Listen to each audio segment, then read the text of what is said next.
ఈ movie poster లో చిరంజీవి గారు నుంచున్న చూడు, పక్కనే టెంపుల్ ఉంది చూసారా, ఆ టెంపుల్ లొకేషన్ అయితే మీకు చూపిస్తాను. ఈ ఆచార్య మూవీ మొత్తం ఇక్కడ ఈ లొకేషన్ సెట్ చేసి సెట్ లోపల మొత్తం షూటింగ్ అయితే చేశారు.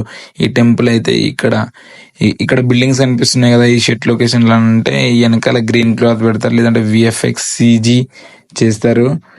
ఎంత మొత్తం మనకి రియాలిటీలా ఉన్నట్టు కనిపిస్తుంది కదా. ఈ సెట్ లొకేషన్ లో చూసుకున్నట్టయితే మొత్తం ఈ టెంపుల్ కూడా రియల్ గా కనిపిస్తుంది. మొత్తం ఈ సెట్ లొకేషన్ లో అయితే ఈ టెంపుల్ కానీ, ఈ సెట్స్ కానీ, మొత్తం ఇక్కడ ఈ గుడి కానీ, బట్ అవన్నీ మొత్తం సెట్స్ చేస్తారు వాళ్ళు. మీకు మొత్తం షూట్, ఈ సెట్స్ లొకేషన్స్, ఈ షూటింగ్ ఎలా తీస్తారు మొత్తం చూపిద్దామంటే వర్షం అయితే ఫుల్ గా పడుతుంది. ఇక్కడైతే క్లిప్ తీసిన ఇక్కడ ఈ టెంపుల్ చూసి ఎంట్రీ చూస్తుంటే సూపర్ ఉంది.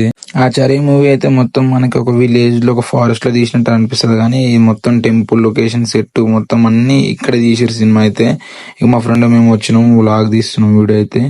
యాక్చువల్గా అయితే ఇక్కడ తీయలేరు, అండ్ ఆల్రెడీ యూజ్ చేసారు కాబట్టి ఇక అలో చేసారు కాబట్టి. చూడండి ఎంత నీట్ గా ఉందో లొకేషన్ అయితే. మరిన్ని షూట్ లొకేషన్స్ మూవీస్ కోసం మా ఛానల్ కి సబ్స్క్రైబ్ చేయండి.